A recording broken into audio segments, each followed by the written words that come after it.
Well, hello boys and girls. Today we're going to go through a very quick revision of the chips and the peel to make sure that you are 100% ready for your half yearly. So we're going to use that question from the atoms. We're going to go through the chips. We're going to go through the peel. Look, if you have to watch this and do yours literally at the same time, that's what you need to do, because you'll only be successful when I get you in for the next time you do the peel and chips question, and you can get literally, I think you need to be able to get 15 out of 19, at the very least, because all of those marks there, they come from the chips and they come from the peel, and you can do that.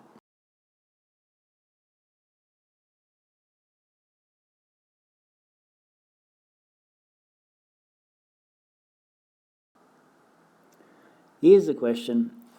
Let's go through one thing at a time, nice and slow. C-H-I-P.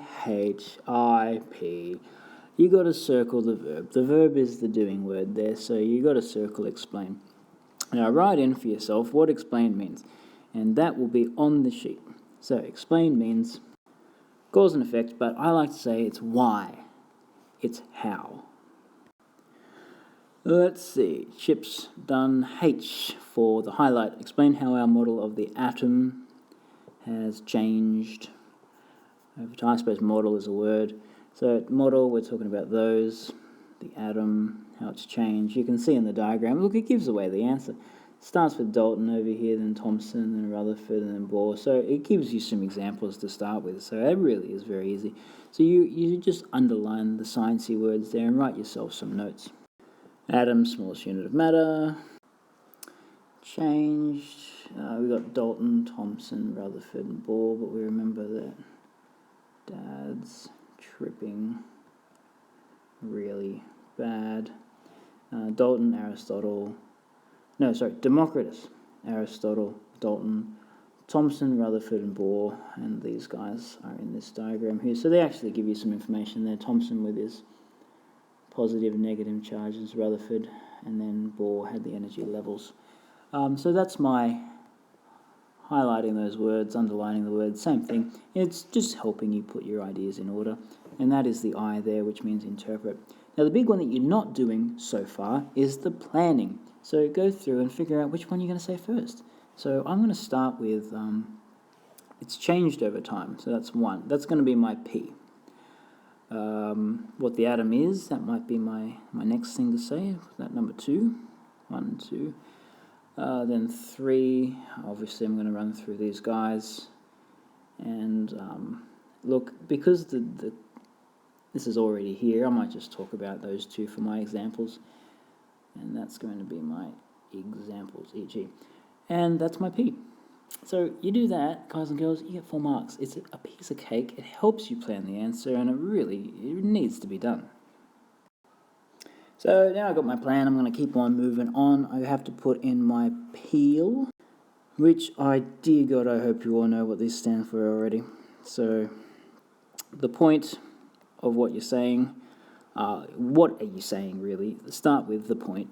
Then you're going to give me some explanation, so that's some details. Then you're going to give me examples, and then you got a link.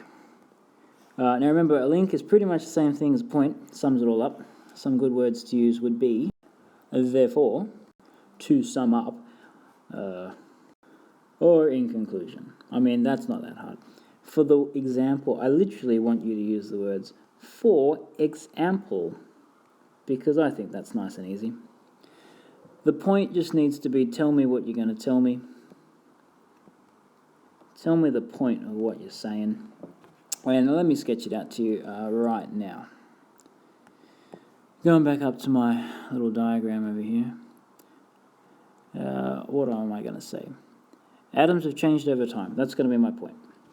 Then I'm going to explain that atoms are the smallest unit of matter, and that these guys all had different ideas about what they were. Then I'm going to give you examples. I'm going to talk about, what shall I talk about?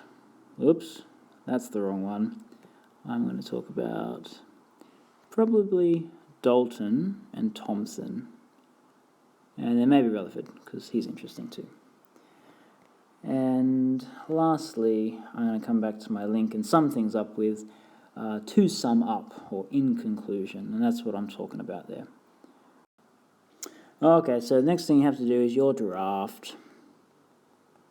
You get marks for the draft, you get marks on the peel, and you get marks for making edits. So you're going to have to edit these things twice. I'm going to run this out real quick for you. You can just pause it and have a look at the text, then we'll move on. So there you go. Look, pause right there and have a read through, and then hit play and I'll talk you through.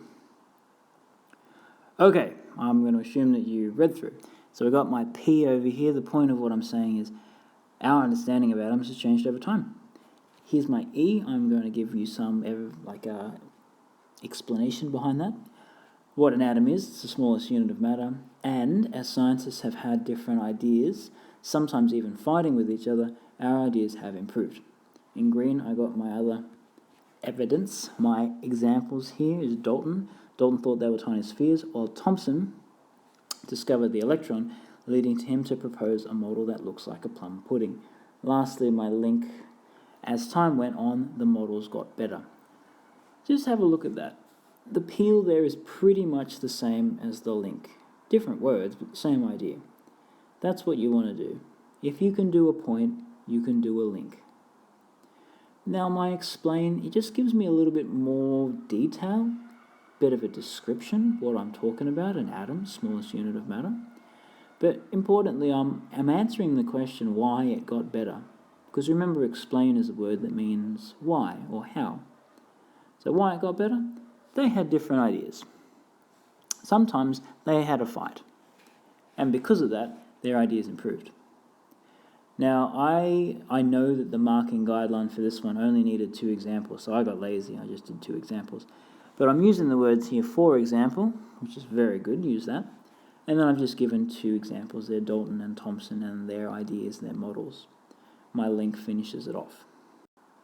Now I go through with my red pen and I make some changes, because you have to make some edits. Let's see, where can I put some edits in? So I know I have to make 2 edits, so I'm going to put in here, for example, Dalton thought that they were tiny, indivisible spheres, while Thomson discovered the electron, leading him to propose a model that looks like a plum pudding, comma, with electrons dotting the atom, full stop. Now, it doesn't have to be adding more info. You could have made a spelling mistake, you're improving. You could have been changing the words to make the elevated language, but really you're just making some improvements. Last but not least, everyone, you got to write it out again, top to bottom, as your final answer. You will still be marked on your structure, how well your ideas flow from the point all the way down to your final sentence. There is marking for how well it flows, how well the ideas go together, and there's marks in there for what you actually say. So if Dalton wasn't the guy who thought that they were tiny spheres, you would get marked wrong. If Thomson wasn't plum pudding, you would get marked wrong. So that's where you can't have any incorrect information in there. So make sure that you're writing correct stuff. And the peel just helps you structure it from start all the way down to finish. So what do you need to do now? Practice. Please go back, have a look at my answer, write it out, practice it. I will make you do it again. You will have this sort of question again in your assessment task. Practice it. If you're forgetting any of the details, go back, have a look at the stuff. But really, if you're doing this one again, it's because you can improve really easily. And I think for a lot of people, you're going to have to do the planning on the chips. And a lot of people in the peel, improve your explain. Have a go, let me know. I'll have a look at your answers and tell you what I think. Good luck.